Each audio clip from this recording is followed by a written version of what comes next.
जब ते साध संगत मोहे पाई, जब ते साध संगत मोहे पाई, बिसर गई सब तात पराई, बिसर गई सब तात पराई। जो प्रभ कीनो सोई भल मान्यो, जो प्रभ कीनो सोई भल मान्यो, ए हसमत साधु ते पाई, ए हसमत साधु ते पाई, बिसर गई सब तात पराई, बिसर गई सब तात पराई। सब मेरा रहा प्रभु के, सब मेरा रहा प्रभु के, पेख पेख नानक बिगसाई, पेख पेख नानक बिगसाई, बिसर गई सब तात पराई, बिसर गई सब तात पराई।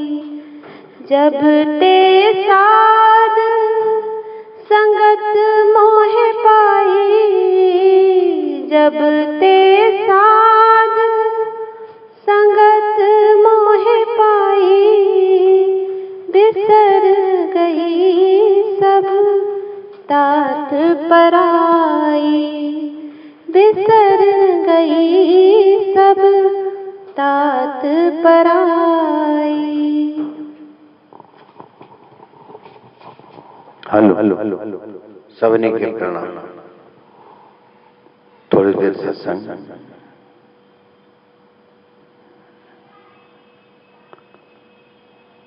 ना को बैरी ना ही बेगाना। स्वामी साहब जी को श्लोक ॾींदो आहे,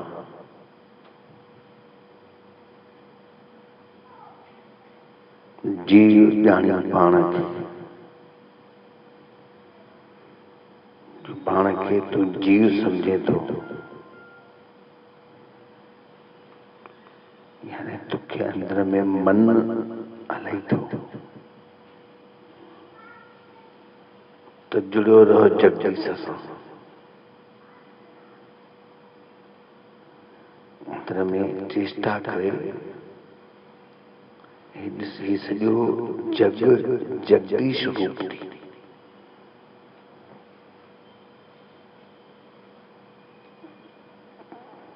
तो इनकी साधना कर। ना को बैरी ना ही बेगाना, सगल संग मोह को बनाई। कोई एक माण्हू भी कान्हे जैसा मुंहिंजो वैर हुजे या घृणा हुजे, काई शत्रुता होती न त अध्यात्म में कॾहिं भी तरक्की न करे सघंदी। हिक माण्हूअ सां भी अखि ॿूटे करे ॾिस, कंहिंसां भी अगर तोखे तनाव थी समझी तो हिन जे प्रति अगर उन ही गलती भी कई हुजे, मनो 68 वधंदी, गलती की थी तो मां वञा छा पाण अची, पर जे जगदीश सां जुड़नो थी था उन ॾींहुं कथा ॿुधी माण्हू मंदरनि ते चढ़ंदो आहे, 500 ॾाका 5 ॾाका पंहिंजे मिट माइट सां जंहिंसां किरणा ॿाहिरि उहे 5 ॾाका चढ़ी करे वञी हुन सां सुलह करे वॾो सम्झो मंदिर घुमी आया, तीर्थ करे उहे 5 ॾाका तुंहिंजा कमाइबा आहिनि। वो 500 ॾाका तूं चढ़ी वञी कंहिंसां घृणा वैर थी तो कॾहिं भी तूं अध्यात्म में त तरक्की न करे सघंदे। जी ॼाणी तो पाण खे त जुड़ियो रहो जगदीश सां।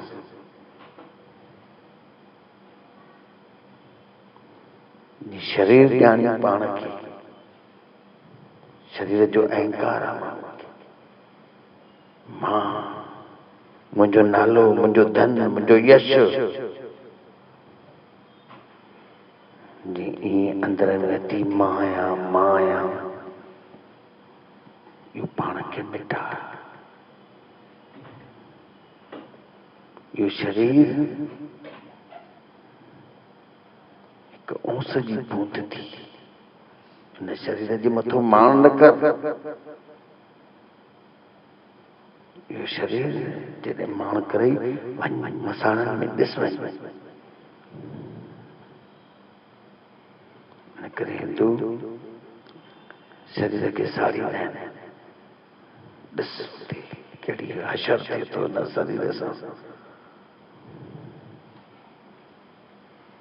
इहो शरीर सड़ंदी या खोपड़ी जी अकड़ करे तो या खोपड़ी साम्हूं सड़ंदे,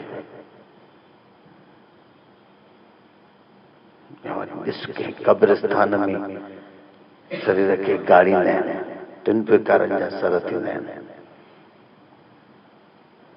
हिकु साड़ींदा आहिनि, हिकु गाड़ींदा आहिनि, हिकु त वरी टियों तव्हांखे ख़बर हुजे अलाए न हुजे, आहिनि बि मां सुञातो हिते वधि में वधि माण्हू उहे घटि में घटि हिते बम्बईअ में आहिनि जेके चवंदा आहिनि पारसी। उहे त शरीर खे अहिड़ो कंदा आहिनि जीअं लेखी त सही उहे ई कंदा आहिनि, पंहिंजे शरीर खे टंगे बीहारींदा आहिनि, उन्हनि जा मसाणा टंगे बीहारींदा आहिनि शरीर खे, टंगियो पियो हूंदो आहे। पोइ चीलियूं गिद्दियूं उन शरीर खे नोचींदियूं खाईंदा आहिनि, वैराग लॻंदी, अहंकार न थींदी। तव्हां अञा ॾिठो हुजे न ॾिठो हुजे, पारसी जो जेको मसाणो हूंदो आहे उहो जेको बुचड़खानो उन्हनि जो हूंदो आहे, उन में शरीर खे टंगींदा आहिनि, उनखे नोचींदा आहिनि, कांव कौआ ॾिसंदा आहिनि, हे शरीर हीअं ज्ञान अचे वैराग अची वञे, जे जी ॼाणी पाण खे त जुड़ियो रहो जगदीश सां। हेलो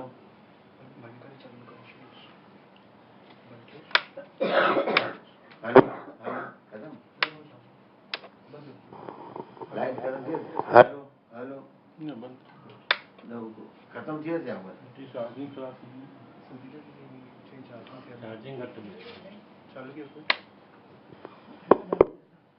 हेलो हेलो हेलो न थियसि, चलो ठीकु आहे, बस थोड़ी देर इहो सलो मां चवां थो यादि कयो, कल्ह मूंखे विष्णु यादि कराई मां इहो पहिरियों श्लोक इहो असां पहिरियों चयो वरी विसरी वियो। आख़िरी तुक मूंखे चवां महीनो पहिरियों मुंहिंजे अंदर में आई, जीअं वणे पी सामी चवे राम रखो। इहा तुक आख़िरी इहा अचे पई यादि, ऐं मुंहिंजे दिमाग़ में एॾी भरिजी वई, चवां पोइ अॻितों छा आहे, हिन जे अॻितों छा आहे, इन जे अॻितों छा आहे। कोई श्लोक आहे अहिड़ो जेको मां चयो आहे लेकिन यादि न पियो अचे।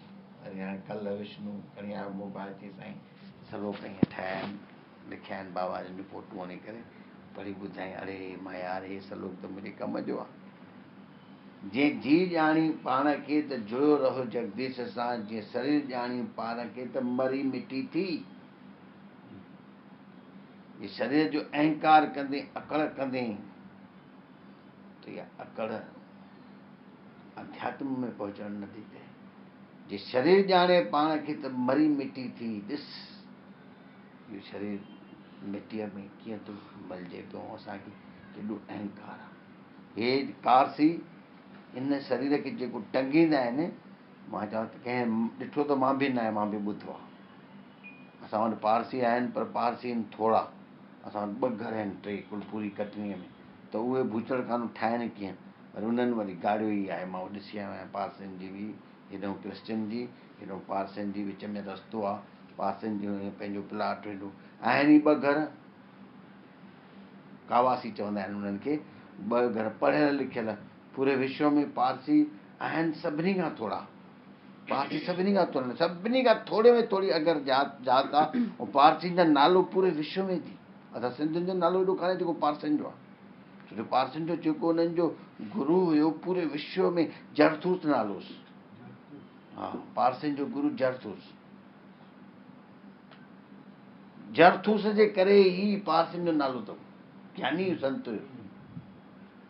जे 6 इहे धर्मनि में आहिनि, इन में बि 7 मेन आहिनि, इस्लाम, ईसाई, यहूदी। इस्लाम, ईसाई, यहूदी इहे हितां जा न आहिनि, इहे असांजे एशिया जा न आहिनि। इस्लाम एशिया जो न आहे, ॿाहिरों आहे। ईसाई इहो ॿाहिरियों आहे, ऐं यहूदी इहे बि ॿाहिरियां आहिनि। असांजो आहे हिंदू, बौद्ध ऐं जैन, 6 धर्म आहिनि। 6 जा पैगंबरनि जा नाला थोरो नॉलेज हुजे। हिन महिल सभिनी खां वधि में वधि आहे इस्लाम, जंहिंजो मोहम्मद। तंहिंखां पोइ ईसाई आहे, जंहिंजो जीसस।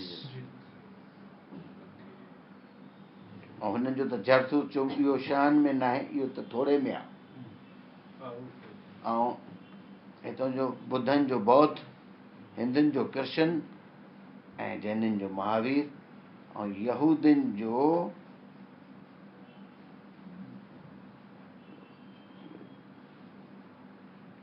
हुनजो बि नालो बढ़िया आहे, मूंखे यादि कान थो अचे पियो। यहूदियुनि जो बि हिकिड़ो पैगंबर आहे।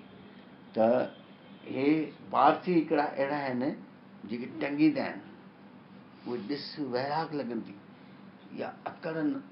पारसी कॾहिं बि उचटा न हूंदे। तव्हां ॾिसो तो पारसियुनि सां कॾहिं मिलिया आहिनि? पारसी कॾहिं बि उचटो, जीअं तव्हांजो हिते वधि में वधि पूरे महाराष्ट्र में नंबर 1 पारसी हिकु ई घर आहे जेको नंबर 1 आहे, जंहिं सभिनी पारसियुनि खे ईअं खणी बीठो आहे, ईअं खणी बीठो आहे जो कोई बि पारसी ग़रीब या भिखारी पूरे हिंदुस्तान में कान्हे। कोई भिखारी न हूंदो पारसी हीअं, छो जो हुननि जो हिकिड़ो ई अहिड़ो वॾो वेठो आहे। जेके बि पारसियुनि सभिनी खे मां पाण मूंखे ॾेखारियईं सुरेश कैप्टन, साम्हूं बिल्डिंग आहे हिकिड़ी, एॾी वॾी बिल्डिंग आहे, एॾी वॾी, इहा पारसियुनि जी आहे। हिते जेको बि पारसी कोई थोरो घणो बि हीअं उणिवीहो वीहो आहे, इहो टाटा वारो, जेको टाटा रतनलाल टाटा, इहो पारसी थी।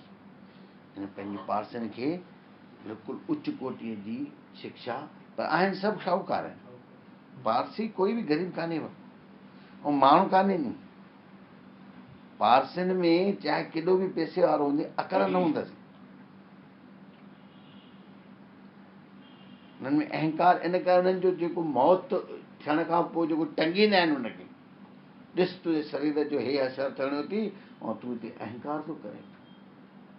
पोइ ॾिसंदा उनखे जेके टंगीदा जो ॾिसंदा नोचींदा ईअं, पर उहो सुठो आहे, असां खाधो आहे।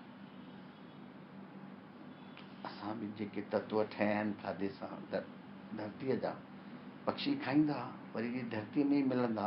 साण त मिटी, वरी पूर्ण प्राकृतिक दृष्टिअ सां पूर्ण, जिते जिते पूरींदा आहिनि उते उते वरी धरती उपजाऊ हूंदी थी।